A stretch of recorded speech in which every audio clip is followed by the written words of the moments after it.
Luxmy has the details. Morning. Morning, I do, Ben, yes. The UN Agency for Palestinian Refugees has urged countries which have paused funding for the organisation to reconsider. The decision was made after allegations that some UNRWA staff were involved in the October 7th attacks by Hamas, designated a terror organisation by the UK.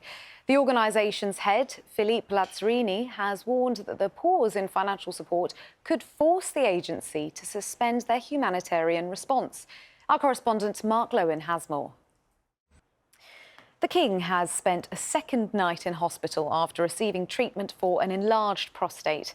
Our reporter Simon Jones joins us now from the London Clinic Private Hospital this morning. Simon, when are we expecting the King to be discharged? Very brightly coloured water slides there. That would occupy you, wouldn't it? But speaking of heading to warmer climes, not much chance of that this morning. I don't think Simon has the details. Morning, Simon. Morning. Perhaps not like Mediterranean warmer climes, but actually, you know what? Hello, good morning. Welcome to Breakfast with Luxmy, Gopal and Ben Thompson. Good morning. Our headlines today. Good morning. It is Sunday, the 28th of January. Our top story, there are further calls for leadership changes at the Post Office after the chairman of the organisation stood down yesterday. Henry Staunton had been in the role since December 2022 and left following the fallout from the Horizon IT scandal. Our political correspondent Ian Watson has the latest. I do, Ben, yes. Let's start with the news that the head of the United Nations has warned that critical aid for more than 2 million people is under threat unless countries resume funding the UN Agency for Palestinian Refugees. The decision to pause financial aid was made after allegations that some UNRWA staff were involved in the October the 7th attacks by Hamas, designated a terror organisation by the UK. Well, our correspondent Mark Lowen joins us now from Jerusalem. Good morning, Mark. What more do we know?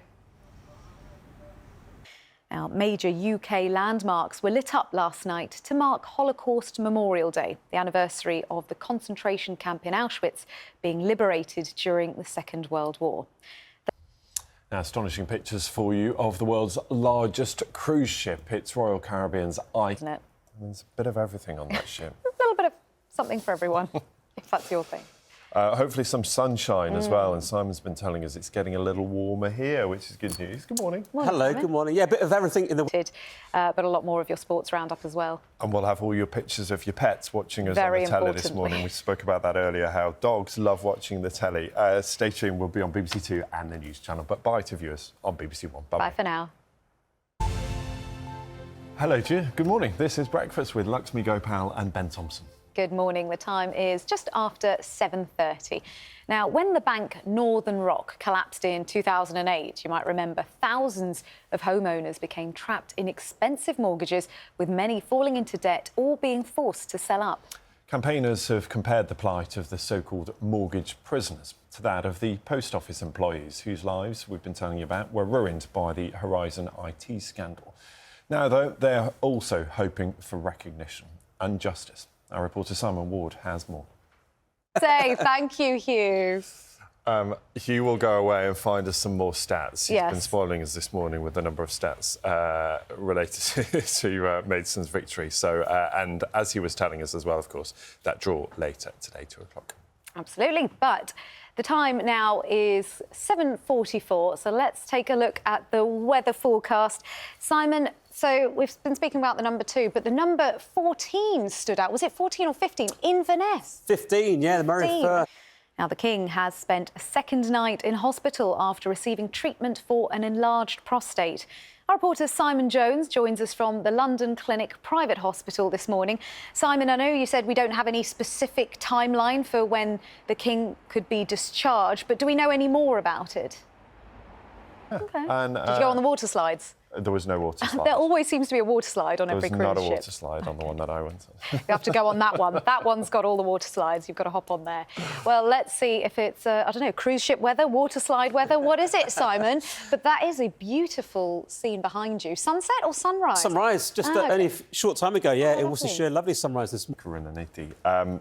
thank you for coming in. Good morning. We saw there in that report, that was Bristol. Are you seeing similar things where you are in terms of the number of people coming in for that vaccine? People are beginning to... 2024, still talking about the threat of a measles outbreak when it seemed like something very much from the past. I'm actually saddened. And how many press-ups can you do a day? Oh, not many. Not many? 10, 15? Oh, something? that's pretty good. Depends when we're talking about a day, though. How long is, like, 24 keep doing hours. them all in a row? Well, no, just generally. OK. Yeah, you can stop in the middle. That's Yeah. fine. Not OK, 1,000. so you could do... Not 1,000. Well, that's the thing, I could probably do about one. But doing 1,000 press-ups a day every day for a month, not just one day, but every day for a month, would be tough for anyone, even Ben. But even more so for someone living with Parkinson's disease. Yeah, it hasn't stopped 70-year-old Richard Longthorpe, though, who's taking on the challenge to raise money to pay for boxing classes for those who are living with the condition, after finding it was a great way to help manage his symptoms. Hannah Lucas can explain. Hope you're all watching us. That's all from us from breakfast this morning. We'll See be you back very soon. tomorrow at Bye-bye. 6. Goodbye.